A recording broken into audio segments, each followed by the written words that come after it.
Bonjour à tous, nous sommes en direct du salon Mieux Vivre de Fribourg. Donc on est avec Soraya.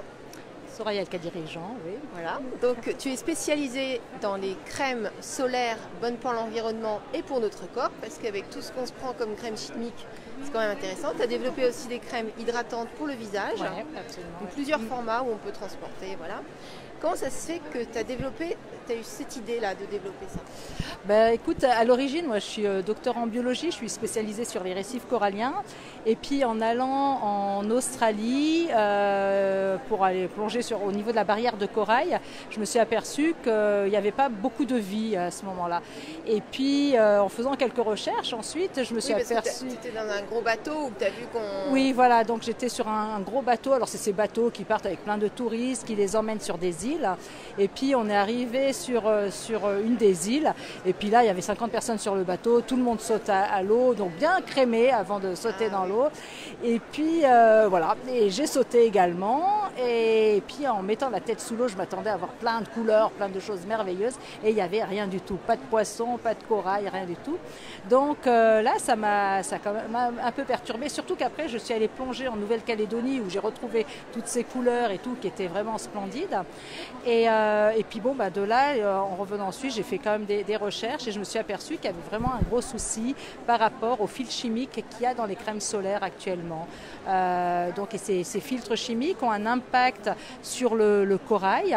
Donc voilà, comme le corail est un animal qui vit en symbiose avec un végétal, la crème solaire, les filtres chimiques... Les algues? Avec les algues.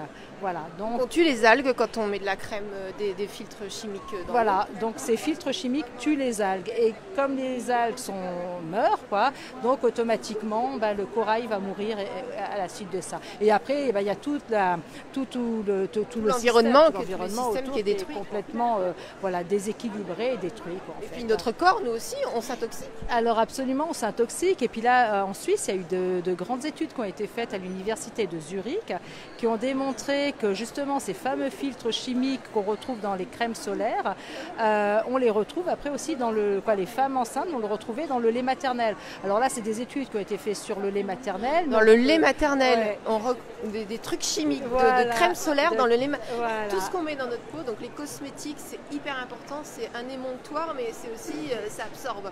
Voilà. Et puis maintenant, on se rend compte de plus en plus justement qu'il y a tous ces perturbateurs endocriniens dans les crèmes solaires, dans énormément de cosmétiques. Donc l'idéal, c'est vraiment de choisir des cosmétiques qui sont le plus purs possible. Avec tu t'es attelé à la tâche et tu as créé... Voilà. Tu t'es spécialisé dans la crème, mais tu as quand même créé 2 crèmes hydratantes. Oui. Une pour femmes, une pour hommes, pour le visage. Absolument. Voilà. Donc il y a des crèmes hydratantes avec des différents ingrédients, dont des plantes. Bon, il y a de l'Edelweiss, il y a différentes choses dedans. Il y a quoi dedans? C'est une plante suisse, une fleur suisse. Tu sais, la fleur de Heidi. Là. Ah, d'accord, mais oui, d'accord. Okay. Donc voilà, et puis donc ces crèmes. Donc, les ingrédients, parce qu'on peut marquer, donc ça c'est les petites crèmes. Voilà, le site est sous la vidéo. Et donc, il y a aussi les petits formats comme ça. Et ce que je voulais dire, tu sais, moi, quand je vais mettre de la crème, j'ai cherché beaucoup de crèmes bio parce qu'en fait, même les crèmes bio, elles me piquent les yeux autour. Ouais. Donc, quand j'allais me baigner avec de la crème solaire, mais alors... J'avais les yeux rouges et ça me piquait, c'était affreux. Ah ouais. Et puis j'avais le souci aussi que c'était des crèmes blanches et puis que ça restait... Je ressemblais à un truc blanc, très moche. Ouais. Et c'est pas cool, quoi. Ouais. Alors bon, celle-là, donc elle était vraiment conçue pour pas laisser de traces blanches, Il faut bien étaler, mais il n'y a pas de traces blanches. Elle pique pas les yeux. Et puis il y a peut-être aussi quelque chose à dire sur les crèmes bio, les crèmes solaires bio, parce que souvent on imagine que le bio c'est vraiment bio, c'est le top et tout ça. Mais il y a un produit qu'on met, c'est l'oxyde de zinc qu'on met dans les crèmes solaires bio, ou alors des fois on met aussi des nanoparticules. Alors les nanoparticules pénètrent à travers la peau et puis on voilà. C'est tellement fin que ça pénètre dans le sang. C'est dans le sang, je ne sais pas si vous imaginez. Donc il faut vraiment que les filtres ne soient pas en nanoparticules déjà, donc en micro ça passe. Et puis pas d'oxyde de zinc parce que l'oxyde de zinc c'est aussi réputé, par exemple, on va l'utiliser comme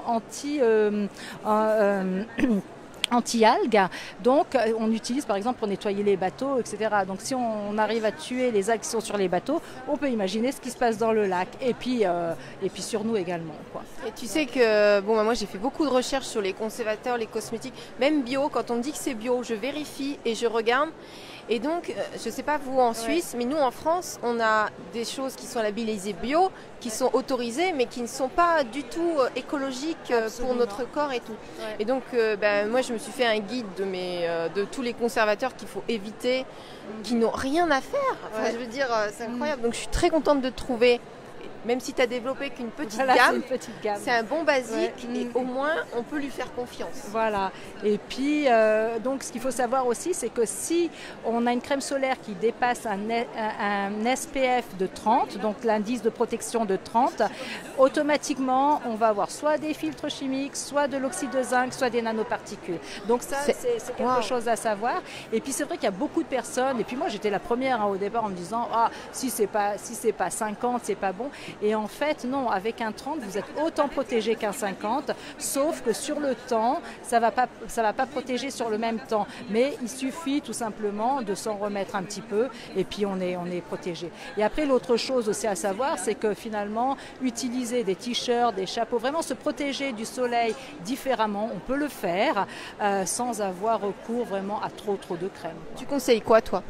D'utiliser un petit peu de crème qui est respectueuse de l'environnement et de la santé humaine, mais de trouver d'autres solutions également, de se protéger avec du textile et des choses comme ça. Quoi. Oui, et puis de ne pas s'exposer à midi, par exemple, surtout pas. Ouais, voilà. Au soleil. Exactement. Et puis ce qui est très intéressant aussi, donc la crème a été développée maintenant, ça fait 6 ans, et à l'époque on parlait pas trop justement de cet impact. Et cette année à Hawaï, ils ont déjà interdit les crèmes solaires à base de certains filtres chimiques. Et là, ça fait une semaine en Micronésie, au Palau, ils ont aussi interdit les crèmes solaires dans ce sens. Donc il y a quelque chose qui se passe, ça bouge. Les consciences évoluent. Voilà. Ouais. Et vraiment, votre corps, il va prendre autant ce que vous ingérez comme aliment. L'air que vous respirez, il y a des purifications d'air qui existent et tout. Autant les crèmes que vous mettez sur votre corps, nous les femmes, mais on se badigeonne de crèmes et de cosmétiques et aller vers les choses les plus naturelles possibles. Donc ce serait le message, le message de cette vidéo finalement. Voilà. Après, je vous invite forcément à découvrir ce que fait Soroya parce que c'est vraiment éthique. Tu as fait des études, tu as fait des recherches. Donc c'est le moment de découvrir. Voilà, merci beaucoup. Merci beaucoup à toi. À tout bientôt les amis. Bye bye.